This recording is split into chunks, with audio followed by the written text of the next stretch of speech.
Today we'll be giving a gameplay overview and review of the game San Ni Ichi, created by Mike Sette and published by Ironmark Games.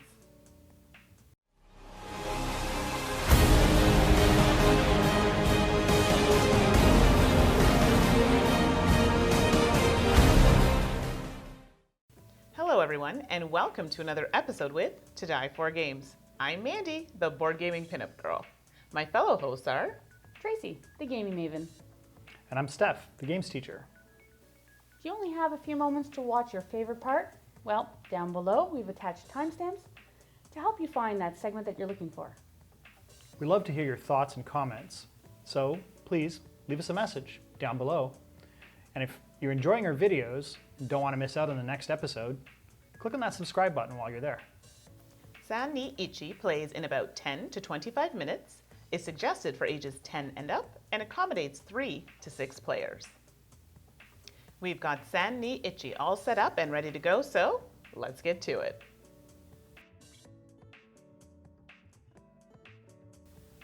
Objective. Players are martial artists who have mastered combat, using the elements of fire, water, and wood. Combat fellow martial artists attempting to take the least amount of damage and become the ultimate master.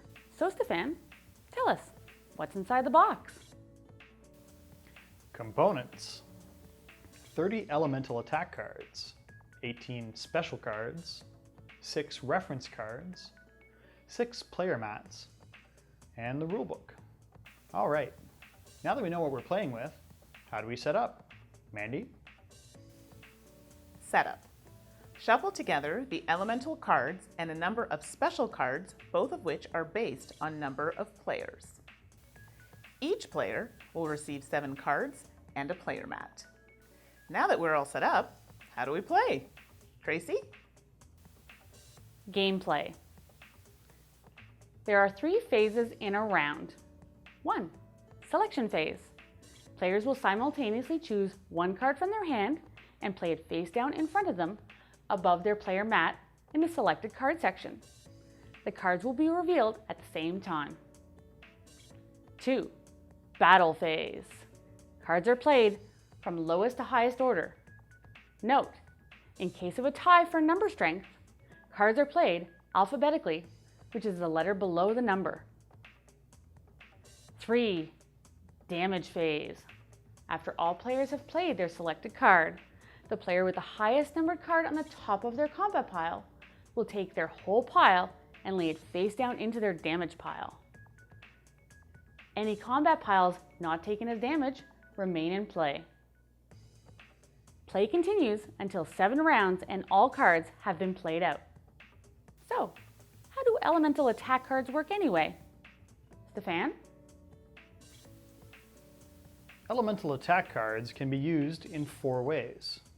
1. Attack. If a player has no cards in their combat pile, an elemental card can be played in front of that player to start a combat pile.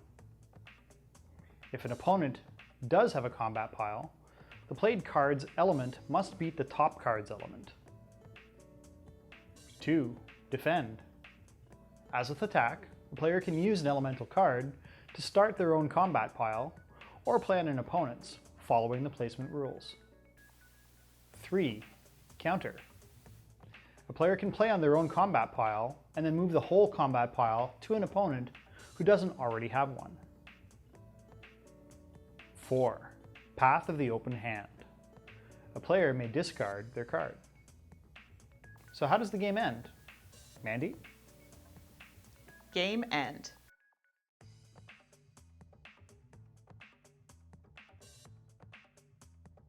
So that is how you play San Ni Ichi.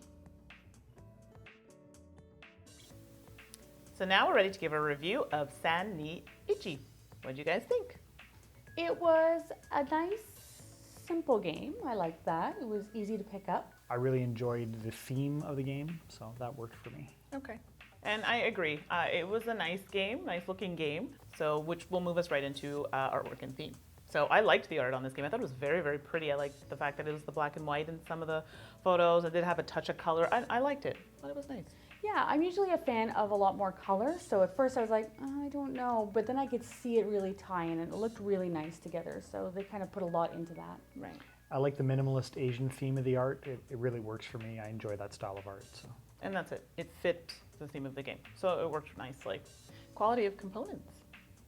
The cards were great. I liked the player boards. They were solid. Yep. And they were really nice to look at, and they were easy to understand where things were supposed to go. Yeah. I agree. Yeah, I mean, it was a very simple game, and it didn't need anything else. So I thought it was very good. Game mechanics. If you're, again, it's a battle. So Right. it's player versus player, but unlike player versus player, it's like everyone for themselves. So like I said, with more players, it should be really interesting to see how people would attack each other. But if you don't like competitive kind of games where you're actually in direct confrontation, might not be for you. But if you like the style, go for it. Yeah. You could play a defensive game where you're playing onto your own combat pile to prevent other people from doing so. So Very true. Yeah. There's different ways to approach this. Definitely. And you have to remember not to keep some of there were special cards, and one I had in particular, I couldn't keep it till the end. And Smoke bomb. the smoke bomb, and I almost forgot to use it. So things like that, you want to, make sure that you're getting those out early. So I think what you were saying, it's a good strategy to take the defense, because I'm terrible at being an offensive player. So that would have perhaps saved me in this game. Similar games. For me, if anyone knows any of Carl Chittick's games, like Innovation and Motainai, where you're playing cards kind of in various areas depending upon your strategy, it kind of has that similar feel. I felt it was a bit like another game, and the title is escaping me. It was a samurai-themed game, not Samurai Spirit, but another one that's a co-op game. But there's another game like this, and I apologize, but the title's escaping me right now. I enjoyed that one. I enjoyed this one. I do like Asian-themed games in general, so that could have contributed to that. Okay. So overall, I enjoyed this game. I'm not really into Asian-themed games when it's a very simple art. Not always. It really just depends on how well it's done. I like games like, with the geishas, and so color. I like color in my games, so I was surprised that I liked the artwork in this one, but I did. It fit the theme and it worked nicely. The game mechanic was good, but definitely a game that you need to play with, I would say like 4+. Yeah, I think the 5 to 6 would be the best. Probably. And this game supports what player count again? 6. 6. Yeah. So yeah, higher numbers for sure would be better, I think. Yeah, I think so. So overall, we enjoyed this game. Definitely would recommend it. Yeah, I would recommend it for people who like that style. Perfect. So I believe the game is available now. And that's it. So we'll see you next time. Bye. Bye.